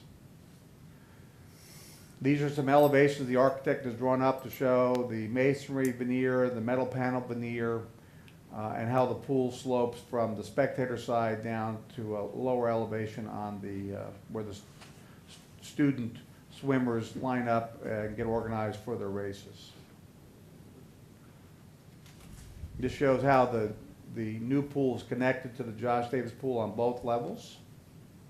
So the main entryway is through the Josh Davis pool, and that's where the admin checkout counter is check-in checkout counter is located. And then this is an interior rendering of what that pool facility is going to look like with the spectator seating on the west side. It's elevated up about 10 feet. Then you have your pool, and then you can see your roll-up doors, and you've got natural light on both ends of the facility with a sloping roof. So in the beginning of the bond program, we had budgeted for the two projects, Josh Davis and Bill Walker replacement, $17.6 million. So that's the bond program budget. On this slide, we've already gone through and we bid out, we've awarded, we're under construction with the Josh Davis pool. So right now, the Josh Davis pool, which still has a healthy contingency, about $80,000, has a overall construction cost with design and all other accounts included of $3,002,355. It's a little bit over the budget we had planned, but pretty close. The Walker pool replacement is trending towards $17,272,645, and the major component is the construction account. And I've taken a point of order to list for you the cost of the pool construction without doing the pool expansion, and then the pool expansion itself, which is we're using the Merthyr renovation system. The contractor has estimated that's going to cost us a little bit over $3.78 million. Now, if we blend this all together, the Josh Davis, which is a known cost, the Walker pool, and the pool expansion, which is an estimated cost based on completing our plans with input from both the construction manager, Byrne, and the design team led by Marmock. We've got $20,275,000 needed to complete the overall project, both projects, which puts us over budget by $2.675 million. However, if we didn't do the pool expansion, which is not originally part of the bond program, then our project cost would drop to $16.448 million, and we'd be under budget by $1.15 million. So the project as originally anticipated is under budget, but by adding the pool component in, it pushes us over budget. But as you've already seen at the beginning of my presentation, even with that project over budget at $2.675 million, we still have $3.75 million in the construction contingency, not touching our district contingency of $15 million. We anticipate two phases for this project. Phase one is the demolition phase to knock down the existing facilities, and then phase two, which runs through January, February of next year. Phase two runs from February of 2018 through May of 2019 and builds the new facilities and expands the existing pool with a Merthyr renovation system. So there's our timeline. Complete the design at the October board meeting, bid out the project, and come back with a final recommendation at the January board meeting. And what we'd like to do is bring to you at the December board meeting a portion of that so we can get started in January, and then give you the final total cost at the January board meeting. Because of the Thanksgiving break, it limits our ability to do our buyout of the job.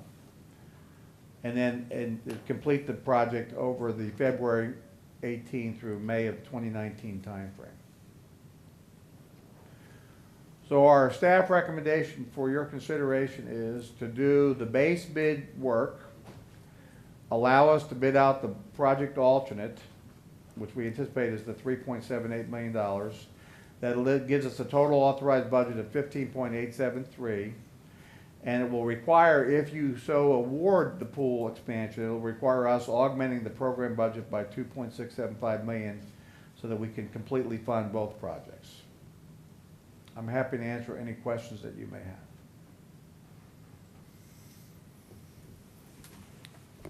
Does anyone have any questions regarding?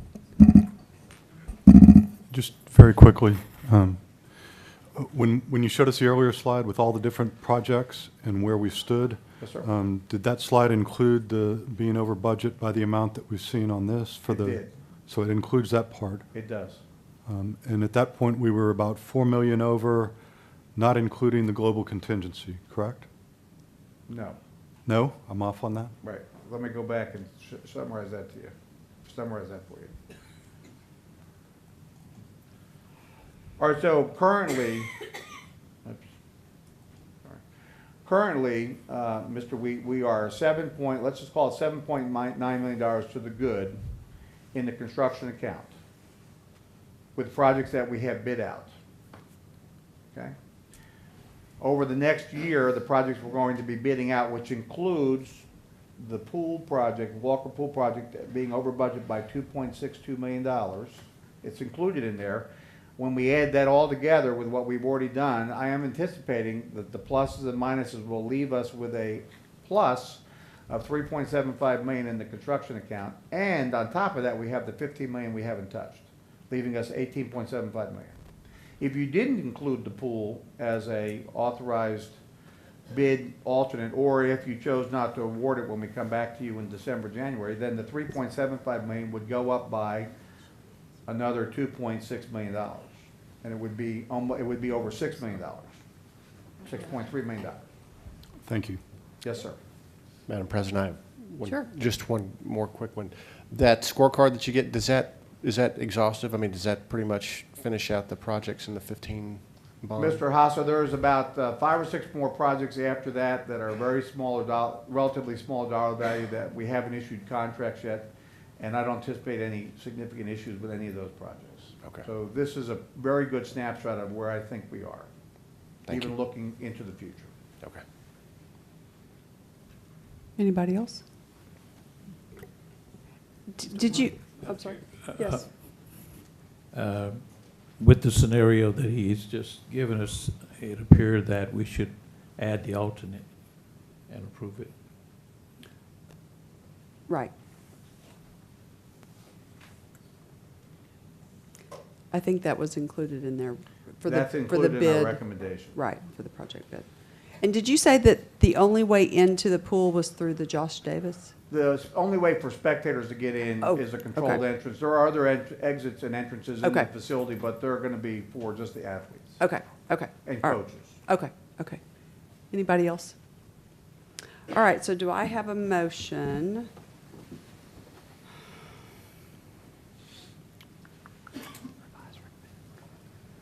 And it's abbreviated on the agenda item versus all that. If you look at the actual agenda. Oh, I'm looking at something else, sorry. Okay, I was looking at the budgetary consideration. All right, so do I have a motion to approve the release of bid documents for the 2015, my eyes are not working, Bond Bid Package 2 Walker Pool Construction Manager at Risk Project using the Construction Manager at Risk bid delivery method and authorize the Construction Management and Engineering Department and Construction Manager, Byrne Construction Services, permission to solicit construction bids for this project? So move. Thank you, Mrs. Hughey. Do I have a second? Second. Thank you, Mr. Trevino. All those in favor say aye. Aye. Opposed? The motion carries. And thank you, gentlemen, for being here this evening. I appreciate it. Ms. Grona, before you continue on with the agenda, if I could, I'd just like to ask all the other design professionals and contractors that are here for the consent agenda if they could just stand to be recognized, because you're not going to get to see them during the consent agenda Yes, unless you pull please. an agenda item. I would So appreciate that. everybody else that's here from construction or design or construction, just stand to be recognized. Oh. Thank you all for coming. Thank got you. a great group of people that are working for us. Great, thank you, and thank you all for being here. Item F, consent. 1, business services. A, broker-dealer authorization. B, resolution approving sources of instruction relating to investment responsibilities. C, budget amendment number 2. D, 50,000 purchases. Item 2, operations. A, 2015 bond Regency Place Elementary School Construction Manager at Risk Addition and Renovations Project bid award approval. B, 2015 bond Jackson Middle School Construction Manager at Risk Phase 2 bid package 1 site improvements infrastructure project bid award approval. C, 2015 bond Hidden Forest Elementary School additions and renovations project construction manager at risk selection bid award approval.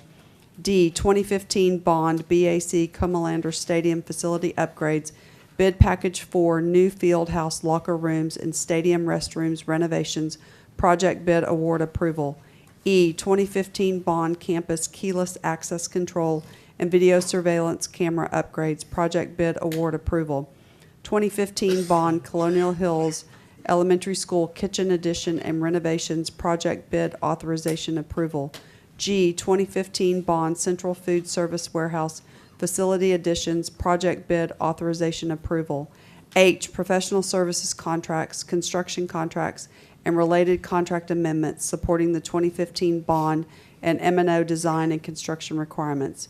3, end of consent. Do I have a board member wishing to pull an item from consent? Okay, seeing none, do I have a motion to approve consent as presented? So moved. Thank you, Mrs. Perkins. Do I have a second?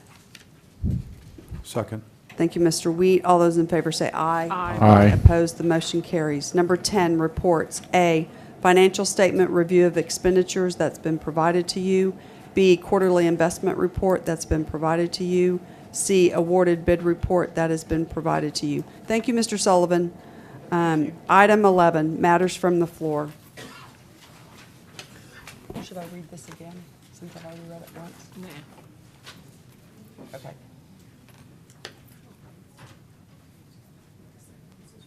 Okay, it will be the same rules as I read earlier.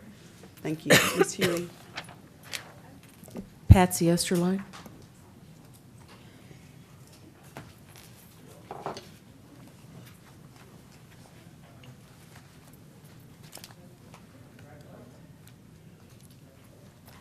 Good evening. Good evening, Madam President, members of the board, Dr. Gottardy, and administrative staff and guests. My name is Patsy Esterline, 6800 Park 10 Boulevard, 78213, and I'm the president of the Northeast American Federation of Teachers. May Mr. Cummings give Ms. King packages for y'all? Sure. All Thank right. you. Thanks. First, Mr. Trevino, congratulations on being selected to fill the trustee vacancy in District 3. Thank you for volunteering to take on the many responsibilities of a trustee, and we look forward to working with you. Second, there's a new report on state spending on education by Michael Martyr, a professor at the University of Texas, and Chandra Villanueva, an analyst with the Center for Public Policy Priorities. The report shows there's a drop in state spending on K through 12 public education of $3.2 billion from 2008 to today. The main conclusion of that report is that funding cuts become achievement gaps as students advance through the grades with fewer programs and resources. Each year that those cuts are sustained, the achievement gap grows larger. The report is available at forabettertexas.org, and we recommend reading it.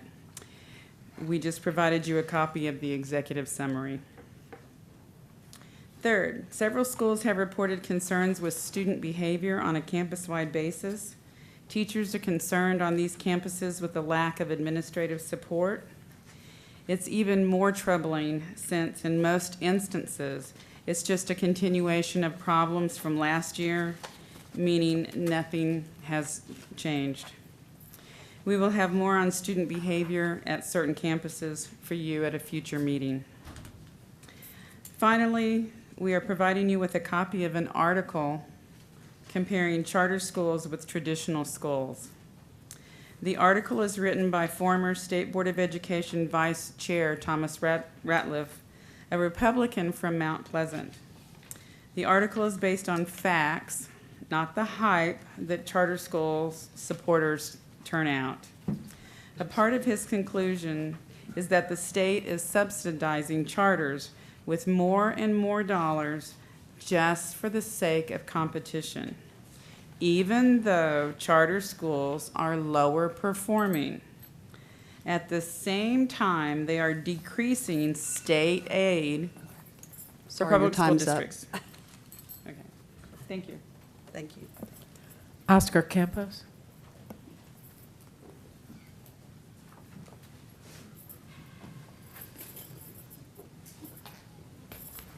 Good evening, Madam President, Dr. Gottardy, Executive Council, and guests. My name is Oscar Campos. I'm here to represent the Ronald Reagan High School JROTC program. Could you please state your address for the record? My address is 1519 Crescent Glen, San Antonio, Texas, Thank you. 78258. Excuse me. I am here to advocate in the 2015 bond. The Ronald Reagan JROTC was approved a new facility along with an 8-lane state-of-the-art rifle range, marksmanship range. And in that range, I'm here to advocate for an additional 8 lanes to make it a 16-lane competition-capable range. And why is that? Air riflery is the fastest-growing sport in the United States. It has 3.5 million participants, and it offers participants $10 million worth of scholarships a year. That would eclipse the 8 lanes that we're requesting. It would eclipse it by tenfold just the first year. So our students will have the ability, the access to $10 million worth of scholarships a year. And 42 universities sport junior varsity and varsity teams. And foremost is that the air riflery is an Olympic sport, one of the few sports that our high schools offer that are Olympic sports. In the 2015 bond, there was a $33 million contingency fund that was expertly executed, that through the projects expertly executed by the NEISD Construction Office, Mr. Sullivan and company, enabled the board to go back and look at the NEISD Sports Park. And in doing so, they expanded an Olympic-sized pool that was authorized from 8 lanes to 16 lanes. And they also added new lighting, scoreboards, and AstroTurf to all the baseball fields that were originally not funded in the bond. And obviously, what we've seen tonight and over the past month, what we've been able to add because of the excellent management of the construction team.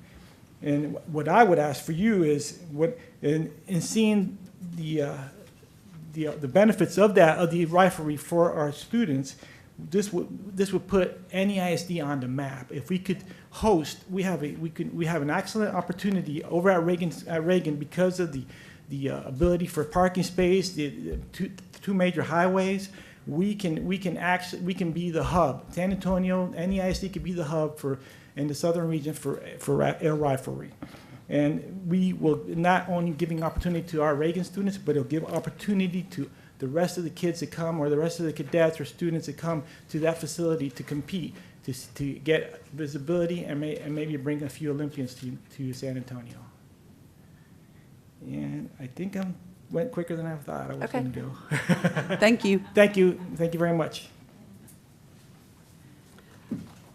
Item 12, discussion and possible action regarding board members' requests for items to be placed on a future agenda and our requests for reports from the administration. Does anyone have anything? Okay. Item 13, adjournment, and the time is 8:25.